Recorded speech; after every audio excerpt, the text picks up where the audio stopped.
हरे कृष्णा। श्री प्रभुपाद की जय। जगन्नाथ बलदेव सुभद्रा माई की जय। जगन्नाथ रथ यात्रा महामहोत्सव की जय। जैसा कि हमने पिछले सत्र में चर्चा की थी कि भगवान श्री कृष्ण ने किस प्रकार से जगन्नाथ जी का रूप धारण किया था, क्या कारण हुआ। वे कथा सुन रहे थे रोहिणी माता से और यशोदा मैया से, व्रज की कथाएं सुन रहे थे और कथाएं सुनते सुनते सुनते वो खुद ही पूरी तरीके से मैल्ट हो गए। इस बात से उन्होंने सिद्ध किया कि किस प्रकार से श्रवणम महत्वपूर्ण है। अब आगे चलते हैं कि अब इस धराधाम पर किस प्रकार से भगवान श्री कृष्ण जो हैं वो जगन्नाथ रूप धारण किया उन्होंने। एक बार की बात है कि इंद्रद्युम्न नाम के राजा थे जो उज्जैन नगरी अवंतिका में रहते थे। बहुत ही धार्मिक विचारों के थे, भक्ति में उनका बहुत मन रमता था। हमेशा साधु संतों का संग किया करते थे, उनसे ज्ञानार्जन किया करते थे और यथोचित तरीके से शासन करते थे। एक बार की बात है कि उनके राज्य में बहुत सारे ऋषि मुनि तपस्वी ज्ञानी कवि विद्वान इत्यादि इत्यादि लोग आए। उनमें से किसी एक चर्चा कर रहा था, कोई एक चर्चा कर रहा था कि जो नीलमाधव नाम के जो विग्रह हैं वो बहुत ही सुंदर हैं। कहते हैं कि वो स्वयं साक्षात भगवान हैं, भगवान का ही स्वरूप है, उनके शरीर से नीला प्रकाश निकलता है। इस प्रकार से अनेकानेक उस संत ने महात्मा ने विवरण दिया नीलमाधव का। ये बात पहुँचते पहुँचते पहुँचते राजा इंद्रद्युम्न के पास जाती है। राजा इंद्रद्युम्न जो थे वो बहुत ही भक्ति भाव वाले थे। उनके मन में विचार आया कि मैं भी नीलमाधव का दर्शन करूं। तो उन्होंने मंत्री को बुलाया और कहा कि पता करो कि नीलमाधव कहाँ मिलेंगे। तो मंत्री ने सैनिकों को भेजा कि जाओ उस यात्री को ढूंढ कर लाओ जिसने ये बात कही थी। पर पता चला कि वो यात्री जो है वो जा चुका है। अब यात्री ना मिला उनको। जब यात्री नहीं मिला उन्हें तो क्या करते वो। उन्होंने कहा मंत्री से कि ऐसा करो, चारों दिशाओं में अपने सैनिकों को भेज दो, सभी उप मंत्रियों को भेज दो और ढूंढो कि कहाँ पर किस दिशा में उपस्थित हैं ये नीलमाधव।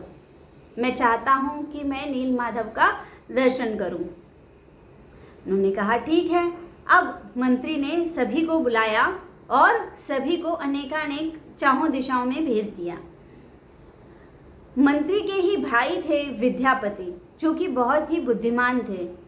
राजा ने स्पेशली विद्यापति को बुलाया और विद्यापति को कहा कि इस प्रकार से मैं नीलमाधव नाम के एक शिव ग्रह हैं उनका दर्शन करना चाहता हूँ। ये कहाँ पर हैं जरा पता लगाओगे क्या। तो विद्यापति ने कहा ठीक है, मैं प्रयास करता हूँ। अब विद्यापति और सभी सैनिक चल दिए। 3 महीने की समय अवधि दी गई थी कि आप 3 महीने की समय अवधि में वापस आइएगा और बताइएगा कि नीलमाधव आपको मिले क्या। सभी सैनिक चले गए, सभी मंत्री जो उपमंत्री थे वो सभी चले गए। कुछ जल्दी लौट आए और कुछ समय पर लौट आए और कुछ ऐसे थे जो लौट कर ही नहीं आए अभी तक। करते करते समय काफ़ी बीत गया था। अब विद्यापति नाम का जो विद्वान था ब्राह्मण, वह चलते चलते भारत के ईशान कोण की दिशा में गया, अर्थात कोलकाता उड़ीसा साइड में गया वो।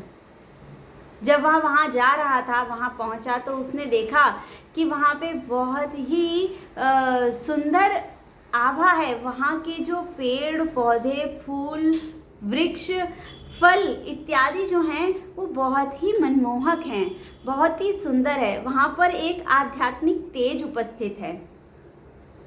चलते चलते चलते वे पहुँचते हैं गांव में। एक गांव में वे पहुँचते हैं। उस गांव में पहुंचकर वो कहते हैं कि मैं इस प्रकार से एक श्री विग्रह हैं उनको ढूंढ रहा हूँ, खोज रहा हूँ। तो गांव वालों को पता नहीं था कि वो श्री विग्रह कहाँ पर हैं। तो उन्होंने कहा हमें तो नहीं पता है श्री विग्रह कहाँ पर हैं, पर आप ऐसा कीजिए कि यहीं पर रुकिए और अपनी तलाश जारी रखिए, आप ढूंढिए उनको कि कहाँ पर हैं वो। अब क्या होता है कि जो थे ये विद्यापति जो थे, उनको ये सजेशन दिया गांव वालों ने कि आप ऐसा कीजिए कि यहाँ पर इसी गांव में विश्वावसु नाम के एक सबर जाति के व्यक्ति रहते हैं, जो हैं तो सबर जाति के, परंतु वो बहुत ही विद्वान हैं, तेजस्वी हैं, ब्राह्मण की तरह व्यवहार करते हैं वे। तो उन्होंने कहा ठीक है और मैं जाता हूँ, आप ऐसा करो आप उनके पास जाओ। तो विद्यापति को इस प्रकार से उन्होंने कहा। तो विद्यापति विश्वावसु के घर जाते हैं। जब विश्वावसु के घर जाते हैं वो, तो दरवाज़ा नॉक करते हैं। दरवाज़ा नॉक किया उन्होंने, तो देखा कि उनकी जो पुत्री थी ललिता, उन्होंने दरवाज़ा खोला। ललिता ने जब दरवाज़ा खोला तो उन्होंने विद्यापति से पूछा कि आप कौन, आपका परिचय। तो विद्यापति ने अपना पूरा परिचय दिया कि मैं इस प्रकार से अवंतिका नगरी से आया हूँ और मैं इस प्रकार से एक श्री विग्रह है उनके दर्शन करना चाहता हूँ। ललिता ने कहा ठीक है, मेरे पिताजी अभी घर पर नहीं हैं, मेरे पिताजी जैसे ही आते हैं मैं उनसे आपकी भेंट करवाती हूँ। अब विश्वावसु आते हैं नील माधव की सेवा करने के बाद संध्या काल को। जब संध्या समय में विश्वावसु आते हैं तो विद्यापति उनको देखते हैं। विद्यापति जब उनको देखते हैं तो उनका जो तेज था वो अद्भुत तेज था, इतना तेजवान उनका चेहरा था कि वो कह रहे थे कि ये कहाँ से आ रहे हैं, इतने सुंदर, इतने दिव्य लग रहे हैं। साथ के साथ इनके शरीर से कितनी अच्छी, कितनी दिव्य सुगंध आ रही है। जब विद्यापति ने ऐसा महसूस किया, उसके तत्पश्चात ही उन्होंने अपना पूरा का पूरा परिचय विश्वावसु को दिया। विश्वावसु को उन्होंने बताया कि मैं इस प्रकार से एक श्री विग्रह हैं उनकी खोज कर रहा हूँ। मुझे गांव वालों ने कहा कि आप यथोस्थान मुझे बता सकते हैं रुकने के लिए, क्योंकि मैं कुछ समय यहाँ पर विश्राम करना चाहता हूँ और उसके बाद में आगे अपनी यात्रा को कंटिन्यू करना चाहता हूँ। उन्होंने कहा ठीक है। तो अब विद्यापति विश्वावसु के घर पर रुक गए। जब विद्यापति विश्वावसु के घर पर रुक गए तो धीरे धीरे कुछ समय बीता और तत्पश्चात विद्यापति जो थे वो ढूंढ रहे थे, सब जगह ढूंढ रहे थे, लेकिन उन्हें कहीं भी चिन्ह नहीं मिल रहे थे कि नील माधव कहाँ पर उपस्थित है, ये उन्हें अभी तक पता नहीं चल पाया था। परंतु उन्हें विश्वावसु जो थे ना, उन पे थोड़ा सा लगता था कि विश्वावसु का जो तेज है वो बहुत ही अद्भुत तेज है। कैसे उनके चेहरे पर इतना तेज आया, किस प्रकार से ये तेज आया उनके चेहरे पर। तो जब ये नाना प्रकार के प्रश्न उनके हृदय में आते थे तो उनको ये लगता था कि जो विश्वावसु हैं वो कहाँ जाते हैं, ये तो सबर जाति के हैं, फिर भी इनके शरीर पर, उनके चेहरे पर इतना विद्वानों जैसा तेज है, एक अलग ही चेहरा इनका चमकता है। ये बात उनके हृदय में थी। जब विद्यापति वहाँ रह रहे थे तो ललिता नाम की उनकी जो पुत्री थी, उस पुत्री को विद्यापति के प्रति थोड़ा स्नेह हो जाता है। विद्यापति को भी धीरे धीरे करके उनकी पुत्री ललिता के प्रति स्नेह हो जाता है और जो ललिता देवी हैं वो अपने पिता से आग्रह करती हैं, अनुरोध करती हैं कि मैं विद्यापति से विवाह करना चाहती हूँ। विश्वावसु ने कहा ठीक है, आप विवाह कर लीजिए और विश्वावसु ने विद्यापति का विवाह करवा दिया अपनी पुत्री ललिता से। कुछ समय रुके, कुछ समय रहे उनके साथ में और फिर एक दिन उन्होंने प्रस्ताव रखा। उन्होंने कहा कि ललिता, आपके जो पिता हैं उनके चेहरे पर एक बहुत ही अद्भुत तेज होता है। जब वो सुबह जाते हैं उस तेज के कंपैरिजन में जब वो शाम को आते हैं तो उनका तेज बढ़ जाता है। साथ के साथ उनके शरीर से जो सुगंध आती है वो बहुत ही दिव्य होती है। वे कहाँ जाते हैं? अब ललिता बहुत ही दुविधा में थी, क्या करती? पिता के प्रति फर्ज निभाती या पति के प्रति फर्ज निभाती? फिर भी उन्होंने अपने पति को बताया कि मेरे पिता जो हैं वो नील माधव की सेवा करने के लिए सुबह जाते हैं। नील माधव जो हैं वो बहुत ही सुंदर श्री विग्रह हैं, जो कि केवल और केवल उन्हीं को वो पता है कि कहाँ पर है नील माधव। उन्होंने किसी को नहीं बताया, विश्वावसु ने किसी को भी नहीं बताया कि नील माधव कहाँ पर हैं। ठीक है, अब ललिता देवी को कहते हैं कि मैं चाहता हूँ कि मुझे भी नील माधव का दर्शन हो। जब ललिता ये सुनती हैं तो बहुत ही परेशान हो जाती हैं कि मैं अपने पिता से ये बात कैसे कहूँगी, परंतु फिर भी वो प्रयास करती हैं और अपने पिता विश्वावसु को बोलती हैं कि मेरे पति आपके जमाता चाहते हैं नील माधव का दर्शन करना। कैसे करें वो नील माधव का दर्शन? आप ही युक्ति बताइए। अब वो तो जानती थी सब कुछ। तो पिता कहते नहीं, ये तो संभव नहीं हो सकता है कि तुम्हारे पति को मैं नील माधव का दर्शन करवाऊं। तो जो ललिता थी वो अपने पिता से अनुरोध करती हैं, आग्रह करती हैं कि नहीं पिताजी, प्लीज़ कृपया करके आप उन्हें दर्शन करवा दीजिए, वो तो आपके जमाता हैं। अब विश्वावसु मानते नहीं हैं, तो ललिता देवी कहती हैं कि अगर आप मेरी बात नहीं मानेंगे तो मैं आत्महत्या कर लूँगी। इस प्रकार से ललिता देवी ने अपने पिता को बोला।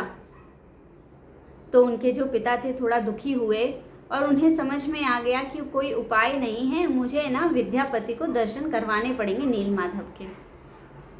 अगले दिन सुबह होती है, विद्यापति को वो बोलते हैं कि ठीक है चलो मेरे साथ में, पर मेरी एक शर्त है, तुम्हारी आंखों पर मैं काली पट्टी बांधूंगा, तुम्हें मैं उस जगह का रास्ता नहीं दिखाऊंगा। तो विद्यापति बहुत ही विद्वान थे, उन्होंने कहा ठीक है। अब विद्यापति ने अपने साथ में सरसों के बीज ले लिए और जब वो निकले तो विश्वावसु ने उनकी आंखों पर काले रंग की पट्टी बांध दी। विद्यापति उनके संग जाते जा रहे हैं और विद्यापति एक एक करके जो सरसों के दाने हैं वो गिराते जा रहे हैं। रास्ता कैसे पता चले, इसलिए अब मंदिर आ जाता है, पहुंच जाते हैं वो उस गुफा में जहां पर नील माधव विराजमान थे। वहां पहुंचकर विश्वावसु ने विद्यापति की आंखों पे जो पट्टी बंधी थी वो खोल दी। जब खोल दी उन्होंने वो पट्टी, तो जब विश्वावसु के द्वारा जो पट्टी जैसे ही खोली गई वैसे ही विद्यापति की जो आंखें थी वो चौंधा गई। क्यों?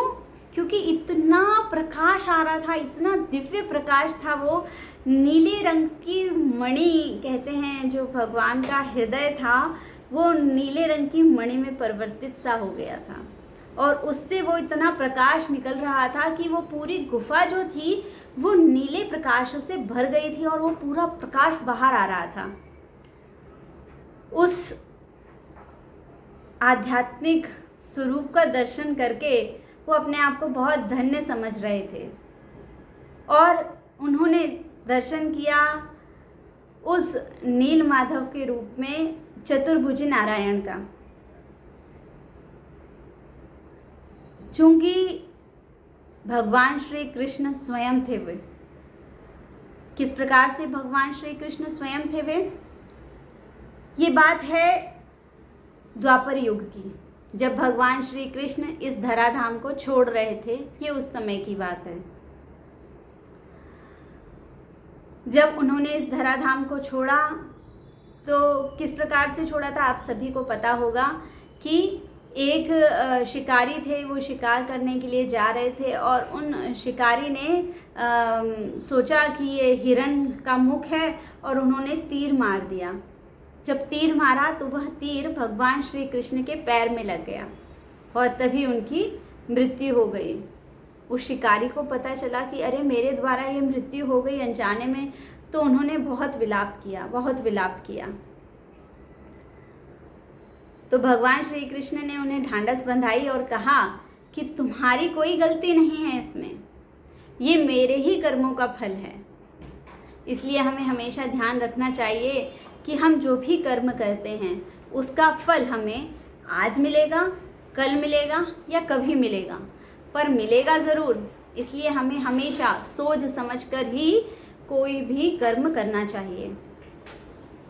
अब क्या होता है कि जब उनको तीर लग जाता है, वो बहुत ही विलाप कर रहे थे जो शिकारी थे, तो भगवान श्री कृष्ण उन्हें कहते हैं कि जब त्रेता युग में मैंने राम रूप में जन्म लिया था तो तुम बाली बने थे, और मैंने बाली के भाई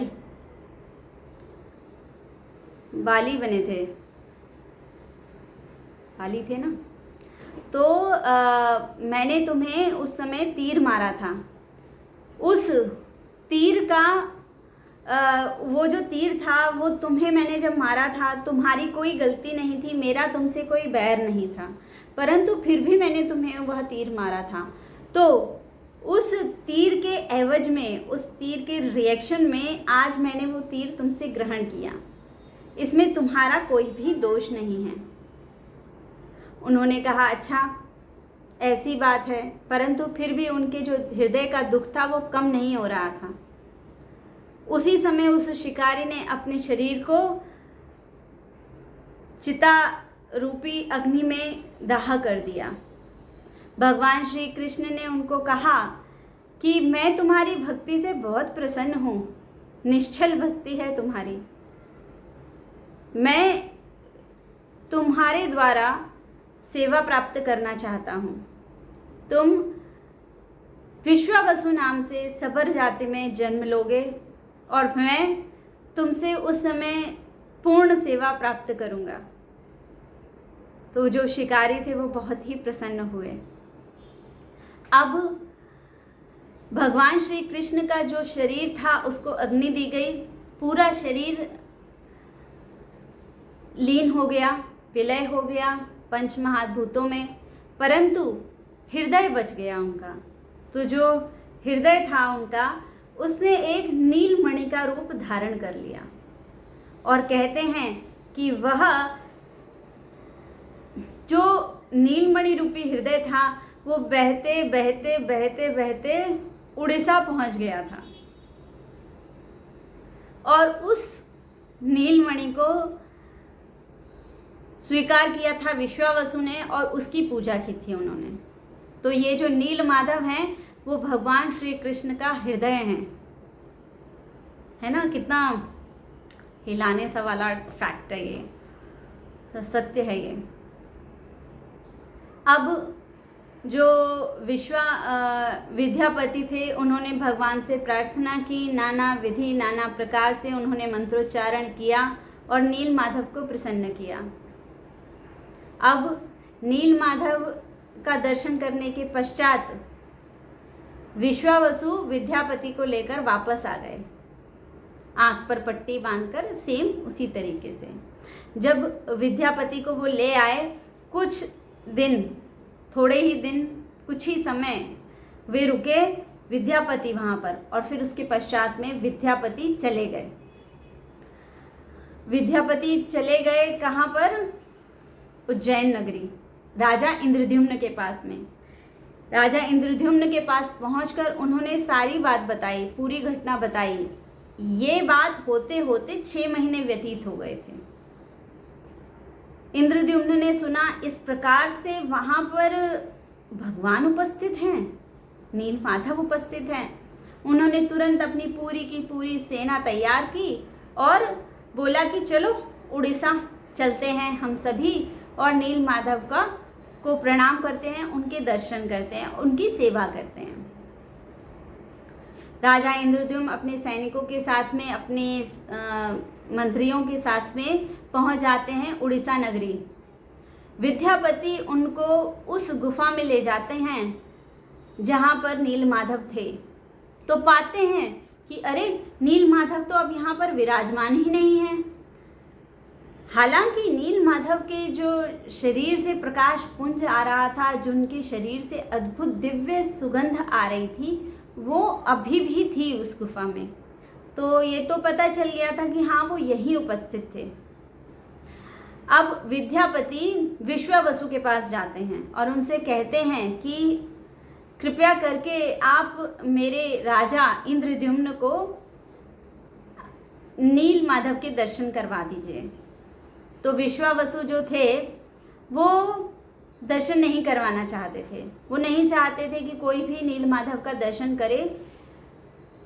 विश्वावसु को ये बात पहले ही भगवान ने बता दी थी, स्वप्न में आदेश दे दिया था कि इस प्रकार से एक राजा आएंगे इंद्रद्युम्न, और मैं कुछ समय पश्चात उनसे सेवा स्वीकार करूंगा। इस विरह अग्नि में, इस विरह के कारण विश्वावसु उनको नाम नहीं, जगह नहीं बताना चाह रहे थे कि कहाँ है नीलमाधव। परंतु फिर किसी भी प्रकार से विश्वावसु मान गए और उन्होंने जहाँ पे नीलमाधव को रखा था वहाँ पर ले गए। जब इंद्रद्युम्न राजा वहाँ जाते हैं तो देखते हैं कि वहाँ पर भी वो नीलमाधव उपस्थित नहीं है। बहुत बहुत कष्ट का अनुभव करते हैं इंद्रद्युम्न राजा कि अरे वो नीलमाधव कहाँ चले गए, क्यों मुझे दर्शन नहीं दे रहे हैं। और वो अनेक प्रकार से विलाप करते हैं, रोते हैं, गिड़गिड़ाते हैं भगवान के सामने कि हे प्रभु, मैंने ऐसा कौन सा अपराध कर दिया कि आप मुझे दर्शन नहीं देना चाहते। तभी आकाशवाणी होती है और आकाशवाणी में आवाज़ आती है और बोलती है वह कि इंद्रद्युम्न राजा, तुम बिल्कुल भी दुख मत मनाओ, मैं तुमसे ही सेवा याचना पाना चाहता हूँ। तो पूछा इंद्रद्युम्न राजा ने कि आपके दर्शन मुझे सुलभ नहीं हो पा रहे हैं, कैसे होंगे दर्शन। तो जो आकाशवाणी थी वो कहती है कि मेरे दर्शन तुम्हें नीलमाधव रूप में नहीं होंगे, तुम्हें एक जगन्नाथपुरी जगह जो है, पूरी क्षेत्र जो है, वहाँ पर उस स्थान पर एक तैरता हुआ लॉग आएगा। बंकिंग मुहान करके वो जगह थी जहाँ पर तैरता हुआ एक लकड़ी का मोटा लॉग आएगा। लॉग इंग्लिश में बोलते, हिंदी में लकड़ी का एक बहुत बड़ा तना आएगा जो बहुत ही दिव्य दिख रहा होगा, उसमें से एक प्रकाश पुंज आ रहा होगा। उसके ऊपर शंख, चक्र, गदा, पद्म के निशान अंकित होंगे और उस लकड़ी में से, उस काष्ठ में से, उस दारू में से बहुत ही दिव्य सुगंध आ रही होगी। उन्होंने कहा अच्छा ठीक है। अब जो राजा इंद्रद्युम्न थे वे उस स्थान पर पहुंच जाते हैं जहां पे उन्हें बताया गया था कि यहाँ पर तैरते हुए वो लकड़ी का काष्ठ आएगा। बहुत दिन तक उन्होंने प्रतीक्षा की, पर कुछ भी नहीं हुआ। फिर उन्हें यह आदेश दिया गया कि आप अश्वमेघ यज्ञ करो, 1000 अश्वमेघ यज्ञ करो। तो राजा इंद्रद्युम्न ने उस स्थान पर रहकर 1000 अश्वमेघ यज्ञ किए। जब 1000वां अश्वमेघ यज्ञ चल रहा था उस समय देखते हैं वो ख़त्म ही हुआ था। वो 1000 नंबर का जो अश्वमेघ यज्ञ था वो ख़त्म ही हुआ था। तभी वो देखते हैं कि एक दिव्य लकड़ी का लॉग आ रहा है। अब उस दिव्य लकड़ी को देख के वो बहुत ही प्रसन्नचित हुए। उसमें से अद्भुत प्रकाश पुंज आ रहा था। उन्होंने वह खींच के बाहर निकलवाया और उसको एक जगह पर रखा। कहा जाता है कि वो जो लॉग था वो इतना भारी था कि उसे बहुत सारे सैनिक भी मिलकर खींच नहीं पा रहे थे। तो उसके लिए उन्होंने विश्वावसु को प्रार्थना की कि हे विश्वावसु, तुम आओ और तुम इस लकड़ी के काष्ठ को उठाओ। तो विश्वावसु आए थे उस लकड़ी के काष्ठ को उठाने के लिए। तो इस प्रकार से ये कथा यहाँ तक आई कि विश्वावसु ने वो लकड़ी का काष्ठ जो था, जो इंद्रद्युम्न महाराज को आकाशवाणी में सुनने में आया था कि इस प्रकार से मैं अब लकड़ी के काष्ठ रूप में तुमको दर्शन दूंगा, तो ये लकड़ी का काष्ठ इस प्रकार से राजा इंद्रद्युम्न को प्राप्त होता है। अब हम अगली कथा में श्रवण करेंगे कि किस प्रकार से भगवान श्री कृष्ण, भगवान जगन्नाथ उस लकड़ी के काष्ठ से प्रकट होते हैं। तब तक के लिए आप सभी को हरे कृष्णा, दंडवत प्रणाम। आपका दिन मंगलमय हो। आप सभी कथा का श्रवण करें और जगन्नाथ बलदेव सुभद्रा माई की महिमाओं का गुणगान करें, उनके लिए कुछ ऑफरिंग्स करें। हम सभी अब अगले सत्र में मिलेंगे। हरे कृष्णा।